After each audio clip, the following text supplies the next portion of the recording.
कहानी जो हत्या में बदल गई। सोनम राजा केस ने न सिर्फ देश को हिला दिया बल्कि अब ये आपके जीके एग्जाम का हिस्सा बन चुका है। चलिए देखते हैं आप कितने सवालों के सही जवाब दे पाते हैं। आपका पहला सवाल है, हत्या को आईपीसी की किस धारा के तहत अपराध माना जाता है? ए 304 बी 120 बी, सी 302, डी 307। आपका सही जवाब सी 302। आईपीसी की धारा 302 हत्या के अपराध के लिए सजा तय करती है, उम्र कैद या फांसी। आपका दूसरा सवाल है, एफआईआर दर्ज करने की प्रक्रिया किस धारा में आती है? ए 161, बी 154, सी 190, डी 144। आपका सही जवाब बी 154। सीआरपीसी की धारा 154 संज्ञेय अपराध में एफआईआर दर्ज करने का प्रावधान करती है।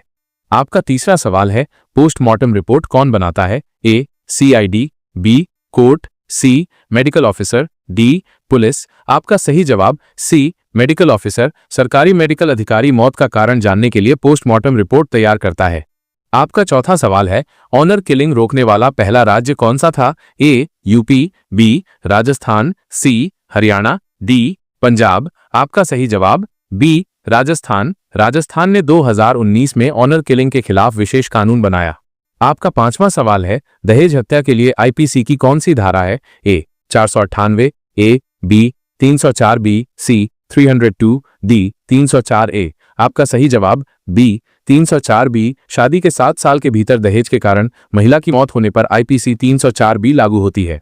आपका छठा सवाल है, फोरेंसिक जांच कौन करता है? A court, B FSL, C NCRB, D police. आपका सही जवाब बी एफएसएल। एफएसएल वैज्ञानिक सबूतों की जांच करता है, जैसे डीएनए, फिंगरप्रिंट आदि।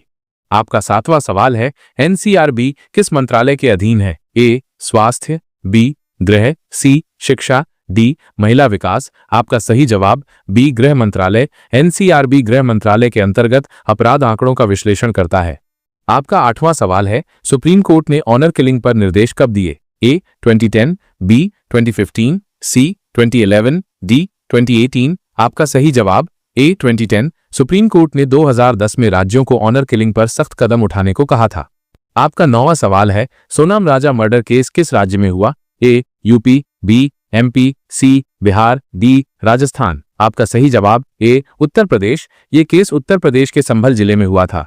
आपका 10वां सवाल है, ऑनर किलिंग का मुख्य कारण क्या होता है? ए संपत्ति, बी जाति धर्म, सी राजनीति, डी धोखा। आपका सही जवाब बी जाति धर्म प्रेम विवाह। जाति या धर्म के बाहर प्रेम विवाह करने पर अक्सर ऑनर किलिंग होती है।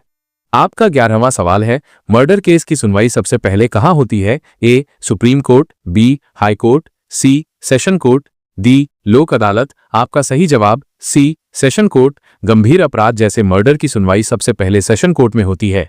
आपका 12वां सवाल है, आपराधिक साजिश किस धारा में आती है? ए 120 बी 304 ए, सी 420, डी 498 ए। आपका सही जवाब ए 120 बी। आईपीसी 120 बी के तहत अपराध की योजना बनाना भी सजा योग्य अपराध है।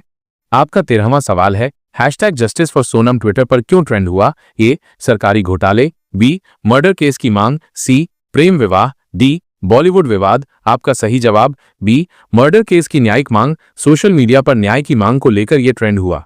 आपका 14वां सवाल है, नाबालिग गवाह का बयान कौन दर्ज करता है? ए पुलिस, बी मजिस्ट्रेट, सी कोर्ट, डी सीबीआई। आपका सही जवाब बी जुडिशियल मजिस्ट्रेट। सीआरपीसी के अनुसार नाबालिग का बयान बंद कमरे में मजिस्ट्रेट दर्ज करता है।